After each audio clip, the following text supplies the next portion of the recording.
Have you ever woken up, or maybe just gone through your day, feeling utterly unlike yourself? Like the world outside expects you to be one thing, but inside you've sort of transformed into something different. Yeah, something you barely recognize. Exactly. And you suspect others wouldn't recognize it either.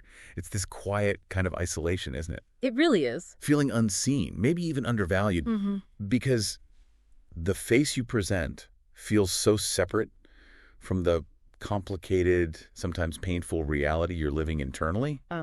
It's a feeling that, well, in its own way can feel almost monstrous, like a secret identity nobody could ever truly understand. And that feeling of being fundamentally changed on the inside, maybe without a clear external cause, yet still being trapped by the familiar demands, routine, expectation. It's actually a surprisingly universal human experience. Even when it feels uniquely isolating to you. Right. Welcome to the Deep Dive. Today, we're taking that feeling, that sense of internal transformation and external disconnect, and we're going to explore it through the lens of one of literature's most famous, most peculiar. Definitely peculiar. And perhaps most profoundly empathetic stories, Franz Kafka's novella, The Metamorphosis.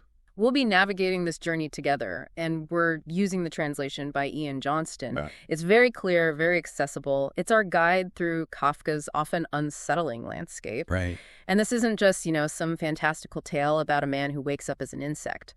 As we'll explore, it's a deeply human story.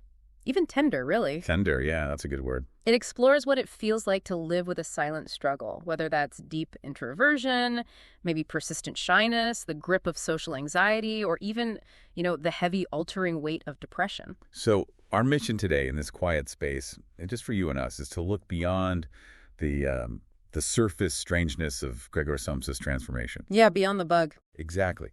We want to connect intimately with Gregor's human core, the part of him that remains, the part that's observing and feeling, even after the physical change, and hopefully uncover insights that might resonate surprisingly deeply with your own experiences, maybe of feeling different or unseen, or perhaps feeling like a burden. And we want to approach this story not with, literary detachment, but with real empathy, gentleness, compassion. Creating a safe space, really, to explore some uncomfortable themes. Exactly. We're not adding anything new to Kafka's text. We're just sort of focusing our gaze on what's already there. Pulling out the details, the phrases, the moments that illuminate Gregor's experience and what it might quietly teach us about our own inner lives. We have the full text right here, and we'll guide you through the most important passages. We'll let Kafka's own words, which are often so precise, so unsettling, speak for themselves as we explore Gregor's world.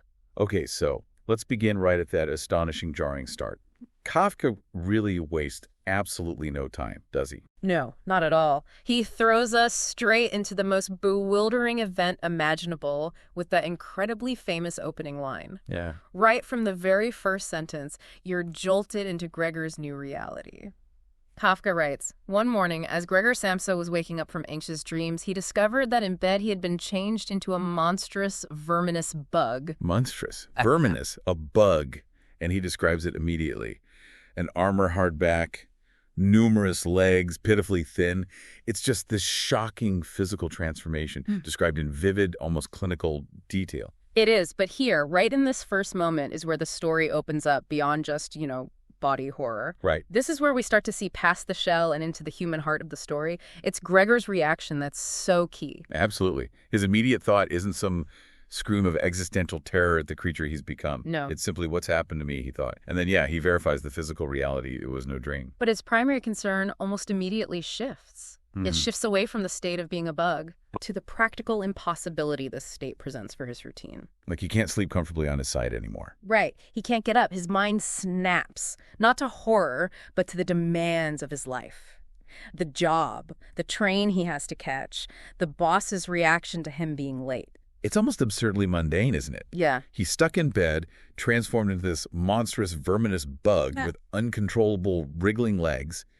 And his thought is, this getting up early makes a man quite idiotic. A man must have his sleep. That contrast is incredible. This bizarre, nightmarish physical reality colliding headfirst with his utterly human, anxious worries about being late for work. The sheer inconvenience of it all. It's so powerful. It immediately establishes that despite the physical change, his mind is still Gregor. He still has his human thoughts, his anxieties, his deep-seated sense of duty and obligation. And this is absolutely crucial for understanding the deeper layers of the story, especially if we look at it through the lens of internal struggle. This bizarre physical change, this bug form, it really serves as a profound externalization of an internal state that probably already existed. You mean he felt like this before? In a way, yes. The bug isn't suddenly who he is. It's more like a physical manifestation, a visible symptom, perhaps, of a way of being he was already experiencing inside. Like he was already trapped, feeling like a burden. Exactly. Maybe already feeling other or even verminous in his own eyes or in the eyes of the demanding world he lived in. And you see that echoed in his internal monologue just moments after he discovers the change, right?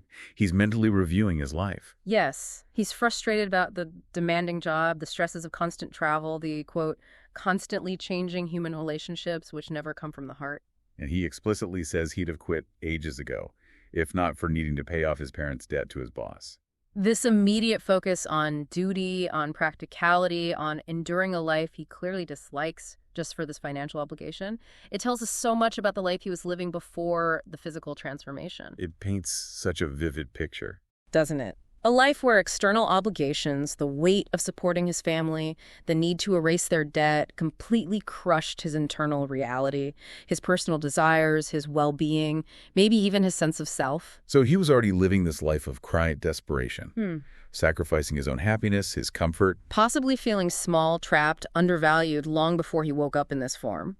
The bug is, in a strange way, the logical, if grotesque, endpoint of that state. And just think about how that might resonate with people listening. Could this feeling of being fundamentally changed inside this altered internal landscape where your energy is gone, simple tasks feel huge, your mood is heavy, yet still being trapped by routine and external demands, could that echo experiences of, say, depression or anxiety? I think it absolutely can, where you might feel like an entirely different person inside, struggling just to get out of bed, your internal world unrecognizable. But the world, the job, the family, they still demand you function as if nothing has changed. Yeah, precisely.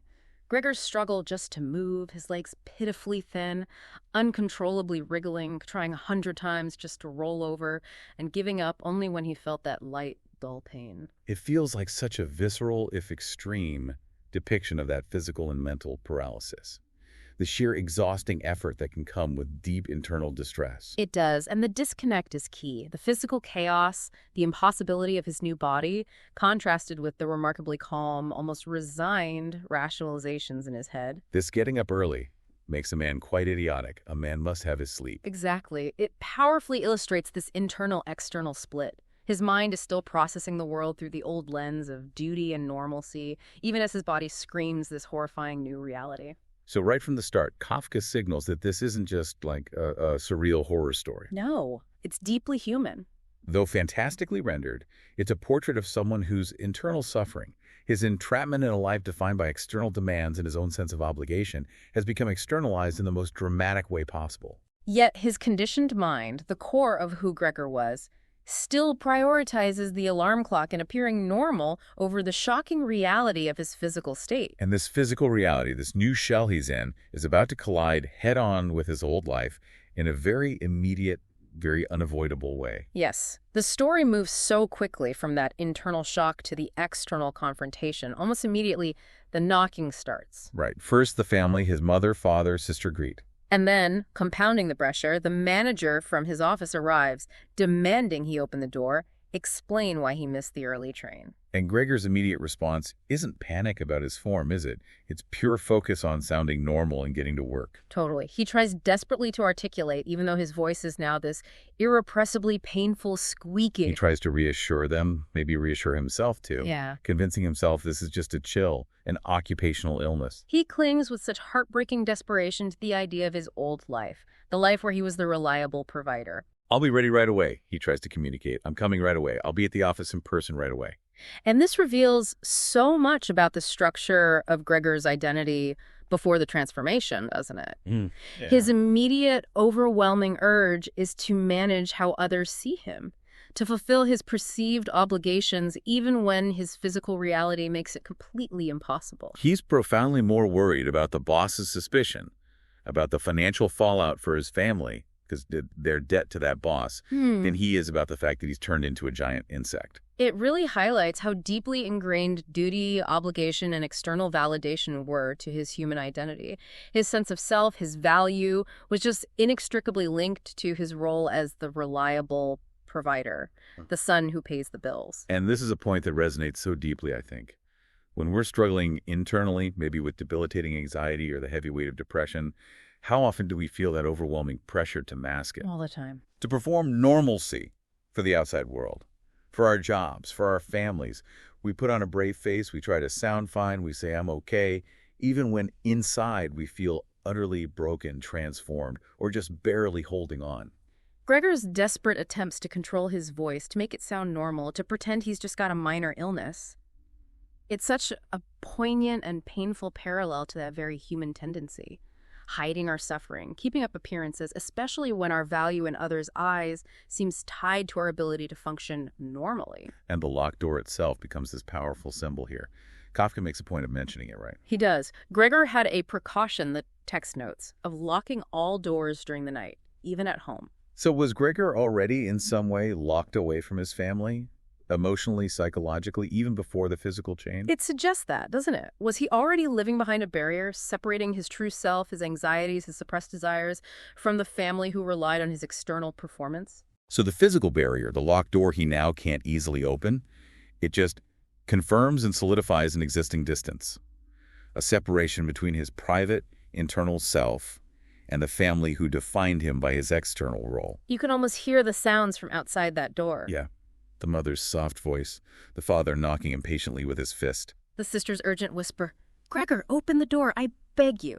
And Gregor, trapped inside, trying to rationalize, convincing himself it's purely imaginary, just the onset of a real chill, desperately wanting to appear normal. While physically unable to even manage standing up, it's just a profound and painful depiction of those internal and external barriers. The space that can grow between us and even those closest to us when we hide our struggles, or when our identity is primarily defined by what we do for others. But this struggle behind the locked door, this desperate performance of normalcy in the face of a reality he can barely comprehend, it can only last so long. No. The pressure from outside builds, and eventually the truth has to come out. And it does.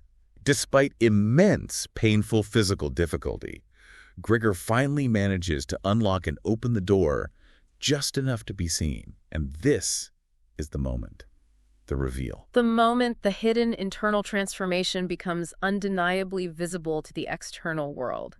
Yeah. The text describes the scene with brutal clarity. The family and the manager see him. Their reaction is instantaneous, pure, unadulterated horror and disgust. The manager lets out aloud, "Oh!" The mother collapses. The father clenches his fist with a hostile expression. The manager, just overwhelmed, flees down the stairs. This moment is the collision. The internal alienation and the feeling of being fundamentally different, separate, maybe even monstrous in his own eyes. Becomes horrifyingly, undeniably external. Exactly. His bug form isn't just a physical change. It's the physical manifestation of the way he perhaps already felt on some level. Yeah. Different, alienating, burdensome. And the reaction of others isn't sadness for his plight, is it? Yeah. Not immediate compassion for his suffering. Not at all. It's overwhelming shock and repulsion, and it seems particularly directed at the visible evidence that his utility, his ability to provide and perform his role, is utterly destroyed. And this is where Kafka, with such stark simplicity, starts to unearth some really challenging and painful moral lessons. Yes. The family's initial response, while, understandable shock at the impossible reality, quickly reveals the underlying nature of their relationship with Gregor. His value to them. Right. The very thing his mother recounts to the manager, emphasizing his dedication, how the young man has nothing in his head except business. How he's been home every evening reading or studying schedules. It was tied entirely to his productivity, his financial contribution, his ability to fulfill his expected role as the provider. And the manager's singular focus is likewise solely on commercial duties and productivity. It is such a raw, almost brutal depiction of conditional love, or maybe more accurately, conditional acceptance. That's a good way to put it. Acceptance, belonging, perceived value are based here almost entirely on what one does, what one contributes economically or functionally. Rather than on who one inherently is. And it forces a difficult question for us, doesn't it? How much does our own society, or even sometimes our closest relationships, consciously or unconsciously, tend to value people based on their contributions, their productivity, their ability to fit in, to perform a certain role, to not be a burden. Yeah. What happens, the story asks, when someone can no longer perform that role? When their internal struggle becomes external and visible in a way that disrupts the comfort and expectations of others? The flight of the manager Kafka describes his exit with a touch of dark, almost comical absurdity, noting his leap down over a few stairs. Right. And the father's immediate, violent hostility, driving Gregor back into his room by waving the cane and the newspaper. They're disturbing and powerful metaphors. They represent how quickly the world, or even loved ones under duress and fear, can react to visible suffering or inability, especially when that inability is inconvenient, disrupts the established order, or creates a burden. They don't seem to see Gregor, the person trapped and suffering inside the bug form. They see a problem, a disruption, something monstrous and useless that needs to be contained and eliminated. Think about the specific details from the text here. The mother's immediate collapse. The father's hostile expression instantly replacing any concern. The violent chase back into the room. And later, that horrific image of the apple the father throws getting stuck in Gregor's back. Yes, where it remains, this constant, festering wound. It serves as a physical reminder, a painful scar, of his father's violent rejection and the immediate physical consequence of failing to maintain his normal appearance and utility. So this moment of the reveal, this brutal collision of his internal state and the external world's horrified, rejecting reaction, forces Gregor back into physical confinement. He's shoved back into his room, the door is slammed shut, and life for the Samsa family and for Gregor within his newly defined space changes dramatically, irrevocably. Confined to his room now, Gregor is truly isolated, physically separated from the family he had dedicated his life to supporting. And the family, reeling from the shock and the sudden loss of their provider, they adapt to his presence, or maybe more accurately, to his absence from their shared life. They interact with him cautiously, fearfully. And primarily through his sister, Greet, who initially takes on the difficult role of caregiver. And while his physical needs and senses understandably change, he can't stomach milk anymore, finds comfort crawling on the walls and ceiling, his vision starts to deteriorate. His mind, heartbreakingly, remains stubbornly human. Yeah. He observes the family from his room, listening through the door cracks to their conversations, their worries. He still feels a residual pride in having provided for them for so long. He feels shame. The text says he grows quite hot from shame and sorrow, listening to them discuss the financial troubles his transformation has caused. His sister, Greet, initially steps up. She shows glimmers of compassion. She does. Trying to figure out what he might eat, bringing him varied scraps, undertaking the difficult task of his care. But this section of the story carefully, subtly, tracks the erosion of that initial care, the wearing down of her patience and empathy under the weight of the burden. And this is one of Kafka's most profound, unsettling, yet deeply relevant unearthings of moral lessons. The special warmth, the affection and pride that were there when Gregor was the sole provider, the family's hope, their golden boy. It's gone. It's gone. Care for Gregor gradually transforms from something potentially motivated by love or familial bond into a heavy duty, a tiresome task, something done out of necessity, not necessarily genuine affection or understanding of his internal state. And the family's new financial reality is harsh. They're forced to work. They sell off family heirlooms, the jewelry Gregor had hoped to protect for Greet. They eventually take in 3 demanding lodgers to make ends meet. The apartment itself, once this comfortable space maintained by Gregor's earnings, feels like it's physically shrinking. Its space occupied by others, consolidating around Gregor's room, this space for the burden. And the text is clear that this economic strain is a major factor in their changing attitude. It compounds their fear and disgust. But the narrative shows how this stress, this exhaustion, they are described as an overworked and exhausted family who had time to worry any longer about Gregor more than was absolutely necessary, gradually, painfully erodes their empathy, their patience. And for Greet, especially, her initial care, which might have begun out of a mix of genuine familial concern and maybe childish recklessness in the face of this unprecedented situation, it hardens into resentment. It becomes a resented duty, an unpleasant chore, and eventually outright aversion. The food she brings becomes less varied, just some food or other very quickly thrown into the room. She sweeps up the uneaten portions, no longer seeing them as offerings for Gregor, but as useless waste to be tossed into a bucket. His room cleaning becomes perfunctory, often left filthy, almost mirroring how he is now seen as something unclean. And Kafka presents this transformation in the family's attitude with this unnerving impartiality. He doesn't explicitly condemn them. He shows their fear, their exhaustion, their difficult circumstances. But in doing so, he forces us to confront a difficult, uncomfortable question. He really does. What is our responsibility to care for those who are suffering in ways that are burdensome, that are difficult to understand, that have no clear solution or cure? How long can empathy, patience, compassion realistically last under immense duress, inconvenience, and fear? And within this shrinking, increasingly hostile world, Gregor still retains these fragile, often unseen echoes of his humanity. Yearns for connection, right? Yeah. Spending hours listening at the door, trying to understand the family's lives, their worry. He maintains a sense of aesthetics. He gets distressed when the furniture that allowed him to crawl on the walls is removed. He desperately clings to the picture on the wall. The picture of the woman in furs cut from a magazine.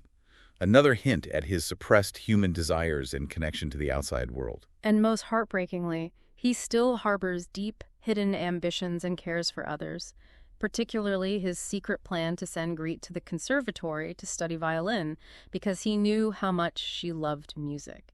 His frustration with his physical limitations, the shame he feels at being a burden listening to their financial worries, his quiet longing for connection and understanding. These are the profound human elements still trapped within the insect shell. He is still Gregor, experiencing the world with a sensitive soul, but his ability to interact, to communicate these deeply human feelings is gone. He's misunderstood not just because of his form, but because the pathway for his inner self to connect with the outer world has been severed. This quiet life in the room, this slow, painful wearing down of care and the increasing isolation, this physical shrinking of his world mirroring the emotional distance, it really sets the stage for the final, devastating turning point in the story. That turning point arrives with the lodgers. Yes. 3 solemn, bearded gentlemen move into the apartment.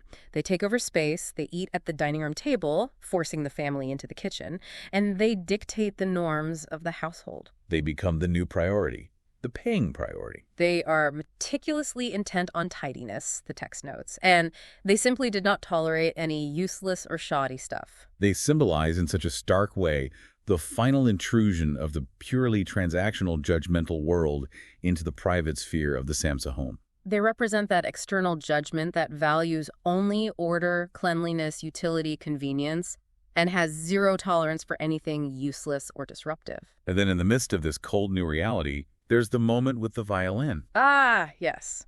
One evening, Greet plays the violin for the lodgers in the living room, maybe hoping to entertain them, to justify her own existence and talent in this utilitarian household. And Gregor, confined to his room, is deeply moved by the music. This scene is such a powerful, aching affirmation of his remaining humanity, his sensitive soul, his capacity for beauty and emotion. Music reaches him where words can't.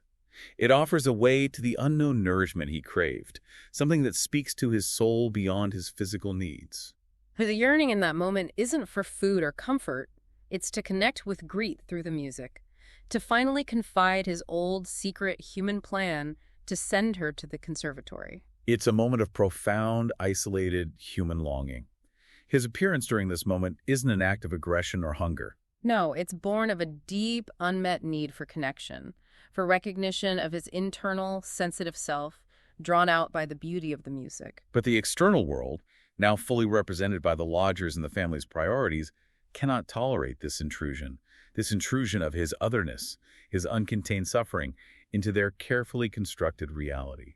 When Gregor, drawn by the music and his yearning for connection, ventures out of his room revealing himself, the lodgers react with immediate horror and disgust. They exclaim about the disgraceful conditions. One spits on the floor in revulsion, and they immediately declare they are leaving and demanding their money back. Their reaction just starkly reinforces the harsh judgment and total rejection faced by those who are visibly different, who are inconvenient, who are burdensome, who disrupt the expected order and don't fit the mold of utility. And the family's reaction in this crucial moment. Their immediate priority is the lodgers, the paying customers, the representatives of the outside world's norms and values. The father tries to shield the lodger's view of Gregor, and the sister, Greet, reaches her absolute breaking point. Her plea, delivered with such emotional fervor, is chilling, definitive. We must try to get rid of it, she tells her parents. You must try to get rid of the idea that this is Gregor. But this animal plagues us. This is the painful culmination of her journey, isn't it? From hesitant caregiver to someone who sees Gregor only as a problem, a burden, an animal, incompatible with human life and their future prospects. She explicitly denies his humanity. She says, "How can it be Gregor?" and argues heartbreakingly that if it were Gregor, he would have understood their suffering and gone away voluntarily long ago to spare them. It shows the complete breakdown of empathy, replaced by resentment and this desperate need for self-preservation and a return to normalcy. It's a moment of profound tragedy, and it brings us back to that speculative question Gregor himself asks when seized by the music. Was he an animal that music so seized him? Right. In that moment, he felt most human, most himself, most connected to beauty and emotion. The story seems to turn the question back on the reader and on the other characters. What does it mean if the animal in the story is more capable of appreciating beauty, connection, and deep feeling than the supposedly human characters? Who are focused solely on money, convenience, their own comfort, and who are so quick to reject what is different or inconvenient. Exactly. His desire in that moment to finally confess his plan for great highlights the tragedy of suppressed feelings, of uncommunicated intentions, of waiting too long to express our deepest cares and desires. What happens when our internal world, our true feelings, our vulnerabilities remain hidden, unvoiced, until the moment when we yearn to share them, it's already too late? When the internal transformation has become external, and the world has already labeled us something else entirely, something monstrous or irrelevant. Following his sister's desperate demand to get rid of it, and the father's quiet, weary agreement. She is right in 1,000 ways, the text says, accepting her view. Gregor understands. He understands their judgment, their exhaustion, their fear, their overwhelming wish for him to simply disappear. He retreats to his room.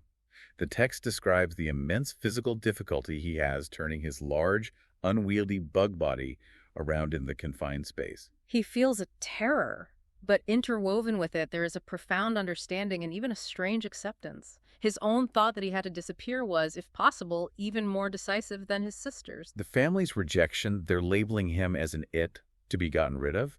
It confirms his own internal feeling of being a burden, of being fundamentally separate and incompatible with their world. So this retreat is not just physical, it's a profound internal surrender.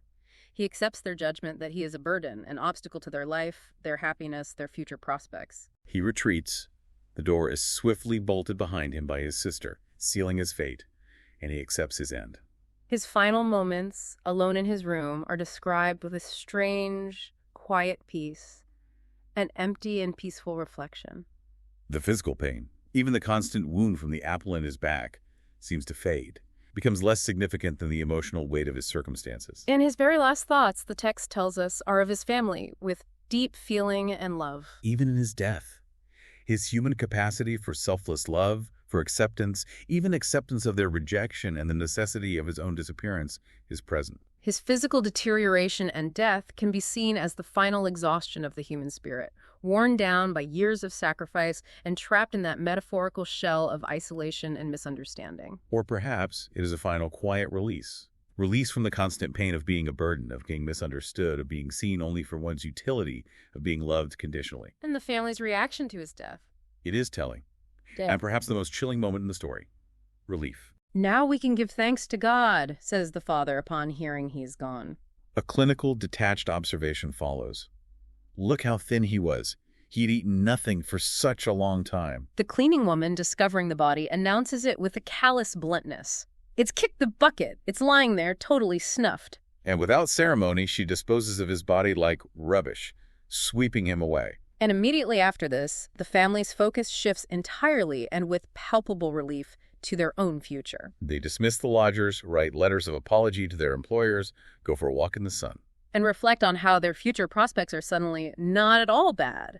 They notice, almost for the first time, how their daughter has blossomed and begin thinking about finding her a good, honest man. Gregor's death, while initially shocking, quickly becomes a convenience, a problem solved, a burden removed. He is disposed of, and their life, which was constrained and overshadowed by his presence and their responsibility, can now move forward unhindered. This is Kafka's final, brutal, yet powerfully understated lesson on the conditional nature of acceptance and the profound, isolating cost to the one whose value was tied solely to their function. Was Gregor's death an act of passive will, a conscious giving up influenced by his sister's words and the family's rejection? Or was it simply the natural, inevitable conclusion of his impossible, exhausting state, a final surrender of a spirit worn threadbare? This story leaves it open, doesn't it? But his acceptance of their judgment, his feeling that he had to disappear, is clear. His quiet end, alone in his room, contrasts so sharply with the earlier chaos and struggle, perhaps suggesting that for Gregor, peace was only found in letting go of the fight for acceptance and connection. Gregor's story, as bleak as it is, holds powerful and perhaps unexpectedly gentle insights for us, particularly if you listening have ever felt like Gregor. Like a burden, like someone fundamentally different, like your internal struggles make you unrecognizable or unacceptable to the outside world. We can transform this dark tale into a tool for self-awareness and hopefully for a different kind of acceptance than Gregor found. By choosing to see the bug form not just as a literal grotesque insect, but as a profound metaphor for the internal state of someone grappling with deep introversion, persistent shyness, anxiety, or depression. Feelings that can indeed make you feel monstrous, verminous, or fundamentally other to yourself and others. We can learn from Gregor's tragic journey. His fate serves as a stark warning, but it also illuminates alternative paths for ourselves. Firstly, the story offers a powerful though painful warning about the dangers of tying your worth entirely to your utility or productivity. Gregor did just that, living his life solely for his job, for the debt, for providing for his family, sacrificing his own desires and well-being in the process. When that utility disappeared, his perceived value in the eyes of others just evaporated with it. The lesson here is vital, especially in a world that often celebrates productivity above all else. Your value, your intrinsic worth, is not your job. It's not your income, your productivity, or what you do for others. It is inherent, simply in your being, in the quiet spark of humanity you hold within, regardless of your external circumstances or your capacity to perform. Secondly, Gregor suffered in profound silence even before the transformation. Right. The text tells us he hated his job, had anxious dreams, suppressed desires like sending greet to conservatory. The bug state, crucially, made physical-verbal communication impossible. It sealed him fully in his isolation. The lesson seems to be, well, unexpressed pain, unvoiced needs, suppressed desires can fester. They can create invisible barriers between you and the world, between you and even those who are closest to you. Gregor's inability to speak, to explain his feelings, to share his human core while in the bug form, it highlights the critical importance and the quiet courage it takes to find ways to communicate, to share your internal reality. Even when it feels incredibly hard. Even when your voice feels changed or difficult to use. Don't wait until the internal transformation feels so complete that communication seems utterly impossible. And finally, the story speaks directly, heartbreakingly, to isolation. Gregor's initial isolation was perhaps partly self-imposed, right?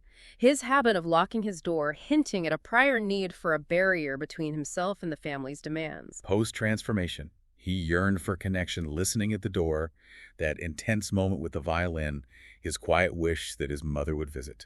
But he was increasingly isolated, not just physically by the bolted door, but emotionally by the fear, disgust, and eventual indifference of others. The lesson, maybe. Don't wait for a metaphorical transformation or the feeling of being utterly alien to break isolation. Challenge the self-imposed barriers, the locked doors, the fear of judgment that keeps you hidden. Seek out connections based on genuine presence, on being seen and accepted for who you are, struggles and all, not just on performance or utility. True connection sees and accepts the human heart, even when you feel you are fundamentally changed or different. The text gives us these poignant details to carry with us. Gregor's constant weary worry about the debt. His silent acceptance of the family's needs overshadowing his own. His quiet longing while listening at the door. The aching poignancy of the violin scene.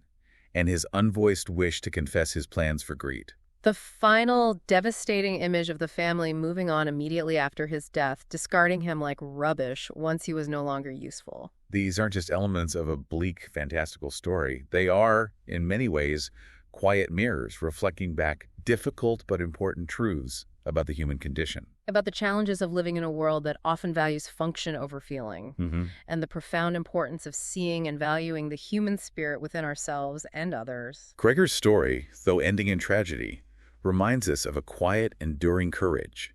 The courage just to be, to exist, to feel, even when the world only sees a shell, a problem, something to be gotten rid of. It whispers a profound and tender truth.